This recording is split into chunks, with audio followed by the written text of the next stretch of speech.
Civilisation du nomadisme à la sédentarisation. Le début de l'histoire humaine, ou préhistoire, est marqué par le nomadisme.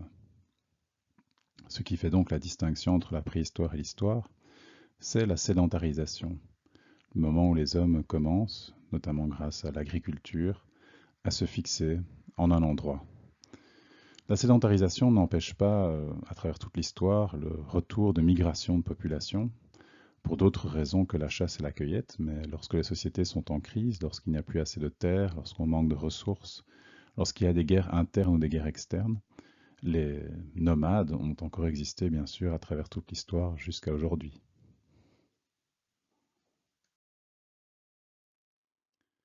L'agriculture a nécessité une nouvelle organisation du travail et a marqué une étape majeure sur la voie de la civilisation. Mais elle a aussi divisé la société en minorités dominantes et majorités productrices. En effet, les guerriers devaient protéger le village, les prêtres devaient étudier la nature et les cycles des saisons pour pouvoir aider les agriculteurs, et la majorité des gens étaient dans une majorité productrice qui devait nourrir les dominants de la société, ceux qu'on va appeler petit à petit les puissants.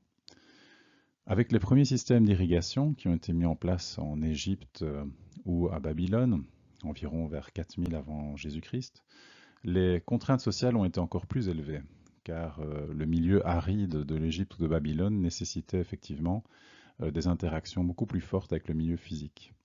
En tout cas, ce qui est sûr, c'est que entre 8000 et 4000 avant Jésus-Christ, il y a eu une lente transition entre la société nomade et la société sédentaire. L'épisode biblique de Caïn et Abel symbolise d'ailleurs très bien cette transition entre l'agriculteur Abel et Caïn, plutôt le berger, le nomade. Dans les sociétés avec une agriculture très complexe, il a fallu donc mettre en place un système d'écriture, créer les premières cartes pour délimiter les parcelles. Mais ce n'est pas l'écriture qui fait une civilisation. On a eu de très très grandes civilisations de l'histoire qui ne connaissaient pas l'écriture. Le grand historien Fernand Braudel a défini une civilisation comme étant tout d'abord un espace, un territoire plus ou moins vaste qui peut aller d'une province à un empire. Une société avec ses structures, ses pouvoirs, ses hiérarchies, ses mœurs. Une économie de subsistance, l'agriculture, mais aussi de production, d'outils, d'objets, et puis finalement d'échanges à longue distance.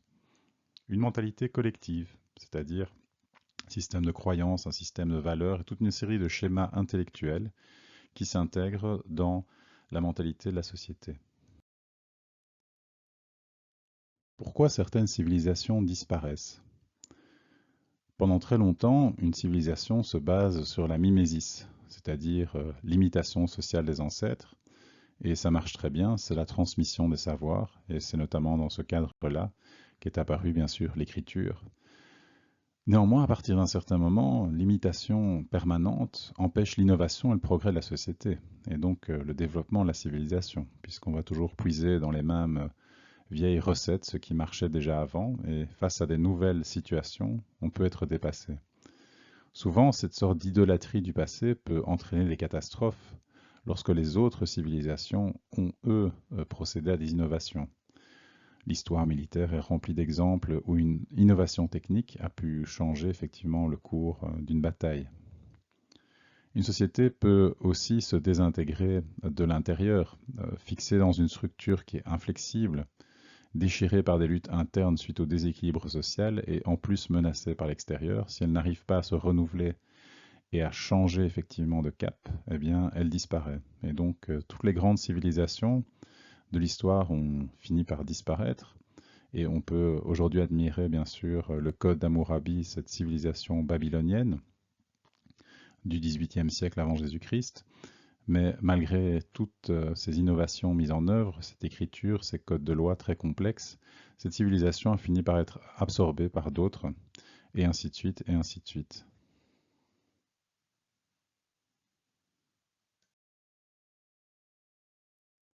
Pourquoi certaines civilisations progressent?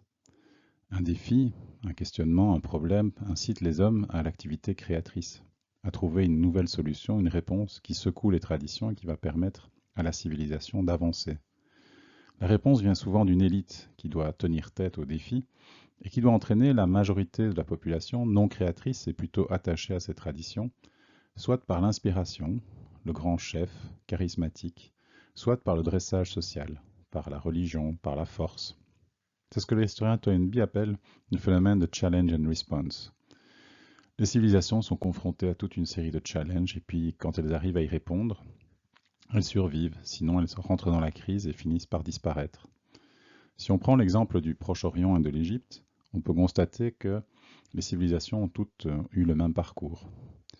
La naissance de l'écriture, par exemple, en 3500 avant Jésus-Christ, de la civilisation urbaine, a bien sûr marqué un progrès considérable qui a permis d'avancer dans tous les domaines, notamment le domaine scientifique et de la transmission des connaissances.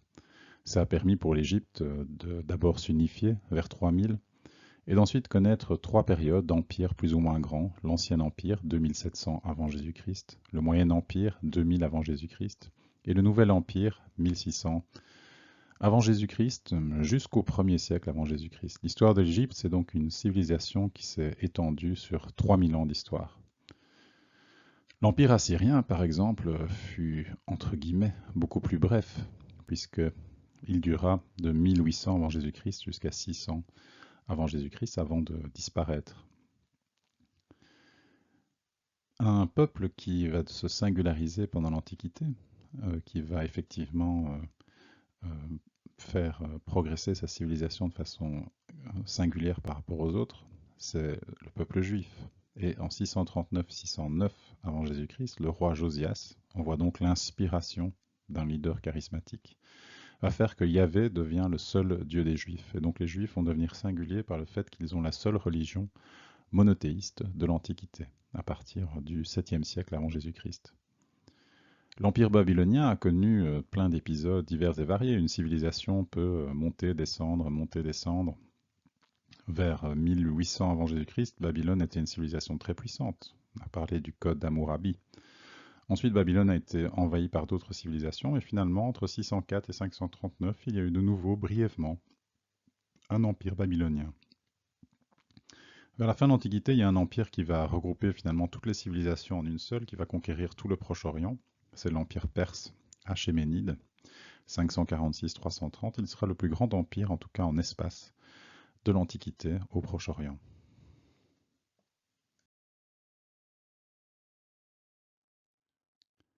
Alors pourquoi considère-t-on que l'écriture est le début de l'histoire? C'est sûrement en partie à cause du philosophe allemand Hegel qui disait que sans écriture, il n'y a pas d'histoire. Et donc un peuple qui n'a pas d'écriture n'est pas civilisé, est primitif, est entre guillemets barbare. Or, de grandes civilisations se sont développées sans écriture, l'exemple des Celtes étant évidemment celui qui nous concerne de plus près, puisque les Celtes occupaient nos régions durant l'Antiquité. Les Celtes, en effet, utilisaient la mémorisation et l'oralité. Effectivement, puisqu'on a perdu cette mémoire qui se transmettait, on a perdu beaucoup de choses de la civilisation celte. Et on n'a que des témoignages écrits de la part de Grecs et de Romains, qui étaient en plus leurs ennemis, donc qui sont généralement peu fiables. Mais on voit que l'écriture est devenue, puisque nous avons suivi après le modèle plutôt de la civilisation romaine et grecque, l'écriture justement est devenue indispensable, pense-t-on, en Occident, à la civilisation, alors que beaucoup de civilisations se sont développées sans écriture. Est-ce que ça fait des Celtes des gens moins intelligents? Bien sûr que non, ils devaient tout mémoriser, ils devaient tout transmettre oralement, ce qui démontre quand même des capacités de mémoire assez extraordinaires. Autre erreur qui circule dans les livres d'histoire, donc première erreur, c'est donc l'écriture qui serait une condition indispensable pour être une civilisation. Une autre erreur qui circule dans beaucoup de livres, c'est ce qui est quand même finalement apparu comme étant un mythe, le mythe des Indo-Européens. On a en effet retrouvé chez beaucoup de peuples, celtes, slaves, baltes, etc., grecs, jusqu'en Iran, les Aryens, en Inde, etc., on a retrouvé en fait des points communs. Il est clair que tous les récits primitifs, depuis la préhistoire, relient le terrestre au céleste, et donc la généalogie qui fonde le pouvoir des rois, puisqu'on se transmet le pouvoir de père en fils. Le pouvoir des guerriers ou le pouvoir des prêtres a été bien sûr conforté par la religion et par la mythologie. Et on retrouve le même type de mythologie et le même type de fonctionnement dans à peu près tous les peuples antiques et préhistoriques.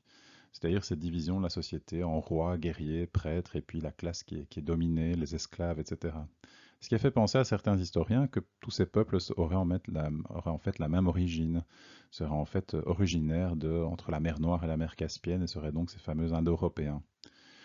Aujourd'hui, cette hypothèse aryenne, notamment ce fameux peuple aryen, soi-disant supérieur, cette hypothèse aryenne a été reprise notamment dans l'histoire allemande tragique du nazisme pour justifier le meurtre des peuples inférieurs, n'a évidemment rien de crédible au niveau historique. C'est une hypothèse qui a fait couler beaucoup d'encre. On a écrit des milliers, des centaines de milliers de pages sur les Indo-Européens. Ça a malheureusement aussi causé beaucoup de victimes lors de ces guerres raciales. Et effectivement, on voit qu'aujourd'hui, ces hypothèses indo-européennes disparaissent au fur et à mesure qu'on essaye d'encore s'intéresser à ce sujet. Pour conclure, la grille d'analyse des civilisations de l'Antiquité, qui permet d'analyser donc leur stratification sociale. Premièrement, les civilisations se sont construites autour de cités. Le modèle est surtout gréco-romain. Le mot cité vient de polis en grec ou civitas en latin. C'est un territoire qui est organisé autour d'une ville, puisque l'urbanisation, c'est le début de la civilisation. La hiérarchie politique et sociale se fait en fonction de la naissance ou de la fortune, surtout ceux qui possèdent des terres, puisqu'on est dans une économie agricole. Deuxième principe, une civilisation c'est toujours un empire, c'est-à-dire une domination territoriale sur plusieurs peuples qui peuvent cohabiter sous une même autorité, un roi, un empereur, etc. L'origine de la puissance impériale, c'est une armée supérieure et ou une administration efficace, notamment grâce à l'écriture, on arrive à gérer des territoires beaucoup plus grands. Au-delà de la frontière de l'empire se trouvent ceux qu'on appelle les barbares, le plus souvent des populations nomades. Et la guerre contre les barbares permet l'enrichissement de l'Empire en allant piller leurs ressources, ou apporte sa destruction lorsque les barbares traversent les frontières et arrivent dans l'Empire. Troisième point qui permet d'analyser une civilisation, c'est évidemment l'omniprésence dans toutes ces civilisations d'un polythéisme ritualiste, c'est-à-dire que la politique, ce polythéisme est lié à la politique et cimente l'unité et l'identité de la cité ou de l'empire. C'est ça qui fait le point commun entre les différentes cités, c'est la même religion, ce sont les divinités qui protègent la communauté, les sacrifices, et tous les citoyens se réunissent lors de moments forts qui sont les fêtes, rythmant le calendrier, ce qui donne une identité à la civilisation.